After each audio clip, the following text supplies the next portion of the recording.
Right guys, Ed Shed. I don't know what it's going to pick for a thumbnail, but let's hope it's a good one.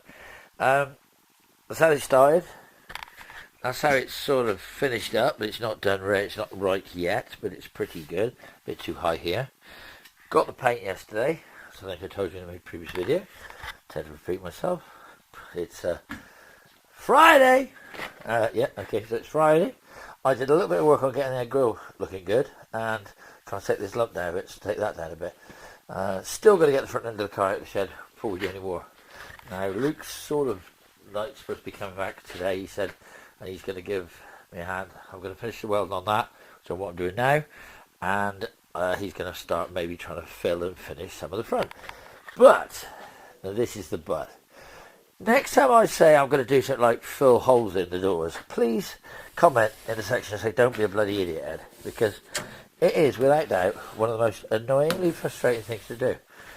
Now what I did was I cut some strips, cleaned them all up, and very carefully held them, obviously because you can't get your glove in there, carefully by hand I held them against the thing so I had something to weld to.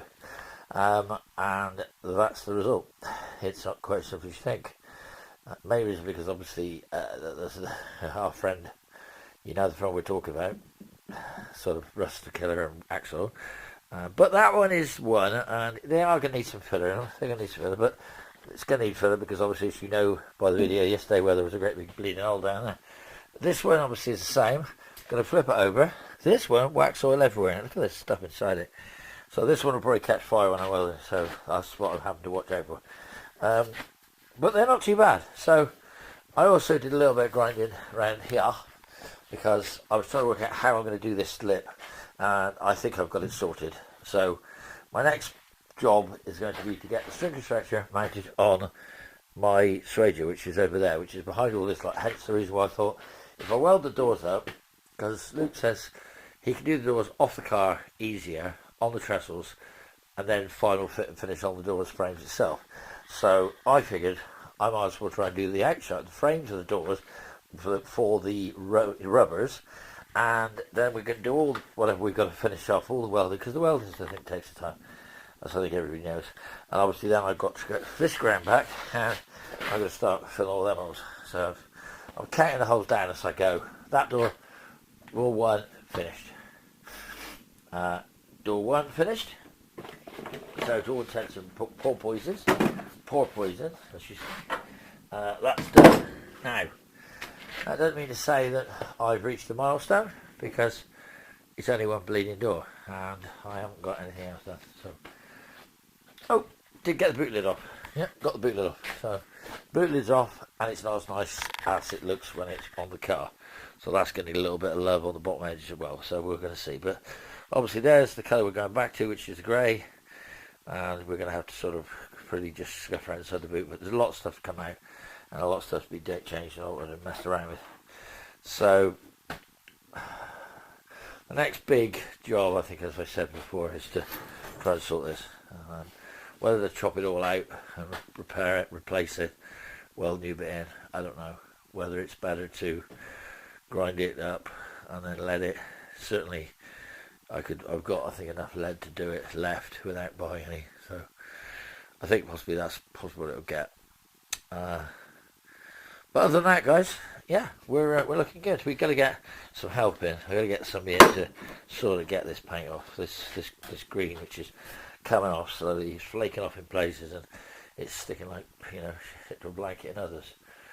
So that's going to be obviously a little bit of a job for, obviously, when you're brain dead and you're drunk, which I think I know, possibly, maybe that's why I got that done last night. But anyway, we're going to see what we can do, how we can do this. I'm thinking about sort of drilling holes and plugging it. I think that's supposed to be the easiest way. I'm going to take a little bit more off of these edges so it's a bit smoother transition. My plan, but we'll see. If I've got to take it off one side, I've got to take it off the other side. I think I'll do them equal anyway, but we'll do that from inside. All I can say is, yeah, the next time I say I'm not doing something stupid, please stop me. Please say in the comment section, say, Edward, pull yourself together. Now, I know from this point of view, once that's painted under the bonnet in the grey that we've now got, I could then put the front beam in, and I could put it down its wheels, put the steering in, and I could get it out so I could push it about. But it just takes so long. It all just takes so goddamn long. And I'm looking at the videos that went on, that leave on I think today, and I sort of was looking at it and I was thinking, what a difference. It don't look too bad, does it really? Yeah. I'll see my big air holes, which I decided to do, because I replaced the tops of the chassis leg. I replaced the tops of the chassis legs, and therefore I didn't have to do anything but them stupid old places. It's not making any difference, and it ain't structural, so the amount of rebar and reinforcement I put in there, I think, is more than enough to keep that up. So yeah, so that was done. So yeah, so we could, so the video I'm looking at is like showing it hideous, and the video I'm looking at now is showing it sort of done. See how they go on, see what order you look to see it in. We'll soon see.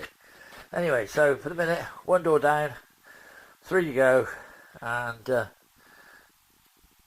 I'll let you know how I get on. Talk to you soon. Bye.